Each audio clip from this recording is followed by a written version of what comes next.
Dead bodies littered everywhere on the streets. Special vehicles were allotted to clear them out. People have been reduced to bare bodies, nothing but a skeleton. The world was too busy with World War II to lend a hand to Bengalis. Yet again, Bengal suffered under British rule.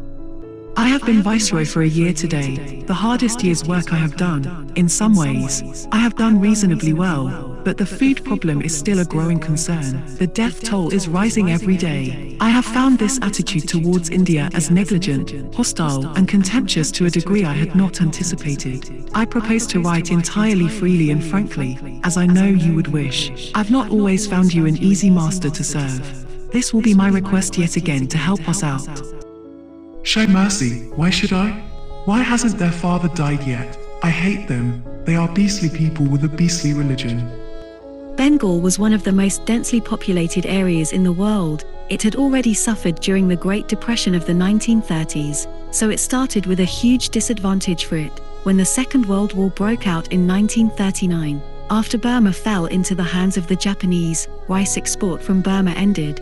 Also by the end of 1942, there was a huge cyclone in Bengal that killed almost 30,000 and destroyed crops along the coast. Since there was a fear of a Japanese attack on Calcutta, the Western Wall Cabinet ordered a scorched earth policy in areas which would have to be surrendered. A scorched earth policy is a strategy that involves destroying anything that might be useful to the enemy.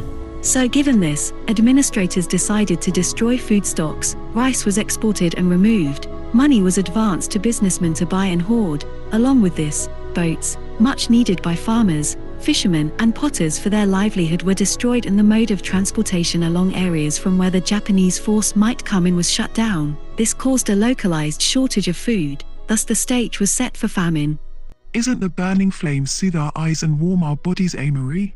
Yes, Lord Churchill, are we gonna stand here? This is the best place, Amory. Let it all burn, I know how to make money from ashes.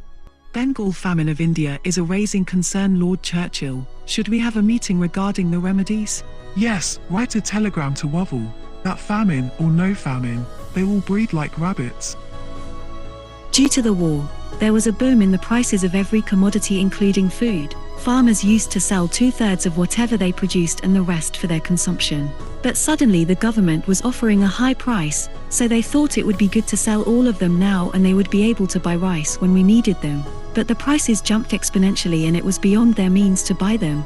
In fact, there were no goods to sell, everything was already exported. When people started dying in the rural areas, they migrated to Calcutta.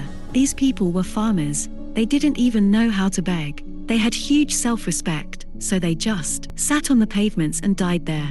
Even after 1 year, famine was not declared by both provincial and imperial governments due to the Japanese threat. It was only after the editorial in State that Lord Woville took action and asked for the supplies when the situation came into control. Churchill's primary goal was to ensure that his citizens did not have any shortage of food and all the facilities. He also knew that in the post-war period, there would be great demand for food in Europe, which could be an excellent business opportunity. So he piled up food from every corner he could reach. In 1942, Bengal exported 185,000 tons of food to feed Allied forces. When Japan stood at the Indian border, all they saw was barren land and famine. It was a win-win situation for Churchill, that he got all the milk from the cash cow and still had control over it. William Vandivert of Life magazine traveled and documented the actual depiction of the famine.